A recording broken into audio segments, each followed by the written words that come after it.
সবাইকে আসসালামু আলাইকুম। তো রয়েছি আমি আপনাদের ফেনীতে, দেখতে পাচ্ছেন ফেনীর যে বর্তমান আবহাওয়া, যারা প্রবাসে রয়েছেন তারা তো এইরকম আবহাওয়া দেখতে পারেন না।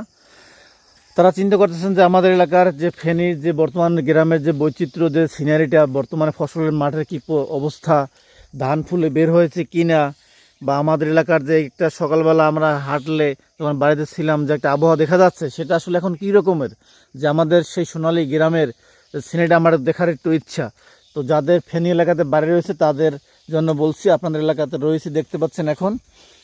তো মোটামুটি বাংলাদেশের আনাগানে সব জায়গায় আমার ঘোরাফেরা হয় আর, কিন্তু বর্তমান রয়েছে ফেনীতে, দেখতে পাচ্ছেন এই যে কুয়াশা, একটা শীতের যে একটা আগাম বার্তা দিয়ে যাচ্ছে, এই যে কুয়াশা দেখতে পাচ্ছেন। আসলে এই যে সৌন্দর্য রূপ, এটা যদি সকালবেলা না ওঠা হয় তাহলে এত সুন্দর রূপ আপনি দেখতে পাবেন না।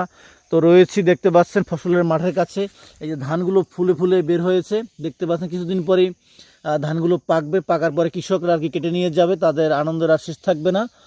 দেখতে পাচ্ছেন সুন্দর একটা সিনারি। তো যাদের বাড়ি ফেনীতে রয়েছে তারা অবশ্যই আমার এই ভিডিওতে কমেন্ট করবেন, লাইক করবেন এবং শেয়ার করবেন, এবং আমার ইউটিউব চ্যানেলটি সাবস্ক্রাইব করবেন। সবাইকে আসসালামু আলাইকুম।